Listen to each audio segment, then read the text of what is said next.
Welcome back to Politics Today. Well, is a viral opposition the solution to the democratic challenges in Nigeria? Well, let's continue our conversation. Mr. Libros Oshoma, the issue of carpet crossing and opposition politics.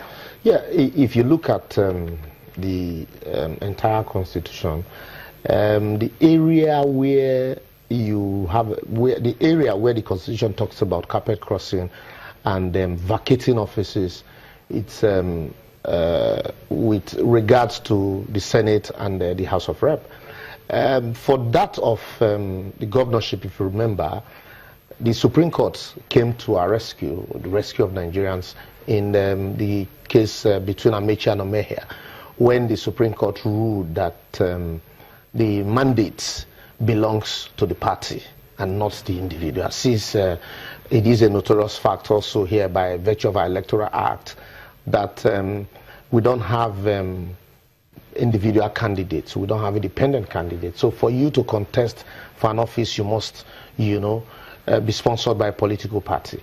But if you look at section 68, subsection 1, paragraph H, and it says, just permit me quickly, that a member of the Senate or the House of Reps shall vacate his seat in the House of which is a member. If this section is very notorious, a lot of Nigerians know it. Being a person whose election to the House was sponsored by a political party, he becomes a member of another political party before the expiration of the period for which that House was elected. But there's a proviso. It says, provided that his membership of the latter political party is not as a result of a division in the political party of which he was previously a member, or of a merger of two or more political parties or faction by one of which was previously sponsored. Or if the president, that one does not really concerns the topic we're discussing today. But you find out that the problem here is the court had not been privileged to rule on this proviso. And so what amounts to a division in political parties? Not clearly spelled out. Yes. And so, like my late dean, Professor Diwa Heden would used to say, some of these issues nowhere defined in the Constitution. And so, what amounts to division?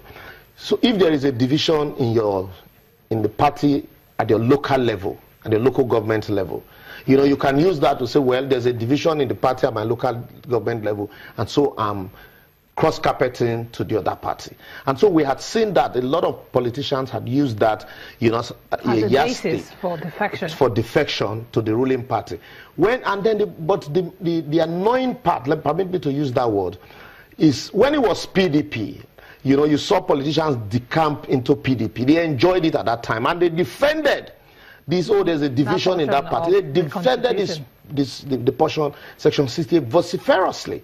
And now that is APC, you find them also the same position that they opposed, so much then.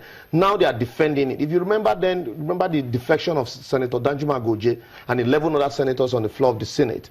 It was opposed by the then ruling party. But now the same thing is happening today, and then you see a discordant tune. And so that's why we need to really, clarify what amounts to a division. Okay. Otherwise, I can't even create a division in the party and then use that as a basis to jump ship. Let me bring in Mr. Olanrewaju Suraj. Mr. Suraj, what's your position on a recent trend where members of a particular political party, they come to the ruling party, the party in government, because they see it as a safe haven?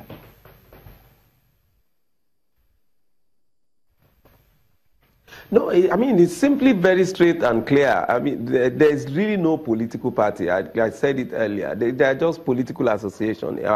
Interestingly, you can even see some of those who are decamping from the ruling party to another party because they are not actually carried along in the sharing of what is assumed to be the benefit of being a member of the ruling party. And there's no doubt in the fact that for as long as we don't have parties formed on the basis of ideological orientation and then convictions, you would see this level of fluidity in the membership of political party. People would use it for the opportunity to get into political office, and once they are there, they are not accountable to the parties anymore. And that is why you can see many of the political parties suffering some measure of financial incapacity, because people are not committed to the party. The most they get to do with the party is to pay the nomination fee, and the moment they get elected, they are not in any way held accountable either to the manifesto of the party or even to their promises. So the formation of a party is so defective, and inevitably these are the consequences that you get from it. Okay, let me now bring you to another issue. Just yesterday, the Senate report on suspended Secretary General of the Federation, Babachir Lawal, indicted him of abusing and mismanaging the grass-cutting funds for the to relieve the humanitarian crisis in the northeast. The committee, being headed by the Vice President, is bringing in its report on Monday. Before that committee comes up with its report on Monday, we don't know what the details of that report will be.